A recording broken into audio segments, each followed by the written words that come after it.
রাজবাড়ীর বালিয়াকান্দি উপজেলার বহরপুর বাজারে অগ্নিকাণ্ডের সময় সাহসিকতার পরিচয় দেয়া শিশু রায়হান শেখকে ঈদ উপহার প্রদান করা হয়েছে। রাজবাড়ী ২ আসনের সংসদ সদস্য হারুনা রশিদের পক্ষ থেকে এই উপহার দেয়া হয়। পাশাপাশি কালুখালী রোডের পক্ষ থেকেও তাকে ঈদ সালামি প্রদান করা হয়। ঈদের আগে এমন উপহার পেয়ে আনন্দিত ছোট্ট রায়হান।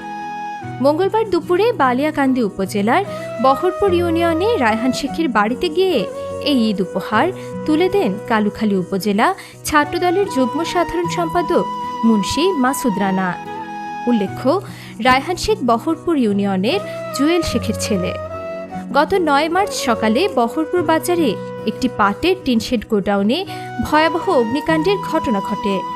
আগুন নিয়ন্ত্রণে ফায়ার সার্ভিসের সদস্যরা কাজ করার সময় ছোট্ট রায়হান কাঁধে পানি বহন করে তাদের সহায়তায় এগিয়ে আসে।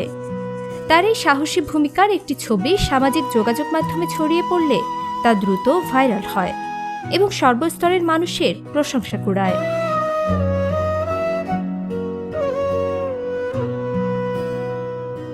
মা হিসাবে আমি খুব গর্বিত এবং আমি আমার সন্তানকে সবসময় শিক্ষা দিয়েছি অন্যের বিপদে দাঁড়ায় না থেকে অন্যের বিপদে পাশে দাঁড়ানোর জন্য।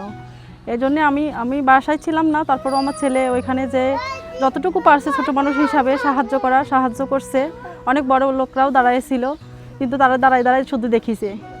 আর আমার ছেলে যতটুকু পারছে ততটুকু সাহায্য করার চেষ্টা করছে। তো একটা ভালো কাজ করছে, এই জন্য আমি অনেক গর্বিত। সবাই ওর জন্য দোয়া করবেন যেন ও জীবনে খুব ভালো এক মানুষ হইতে পারে, মানুষের মতো মানুষ হইতে পারে, ও যাতে জীবনে কিছু করতে পারে দেশের জন্য।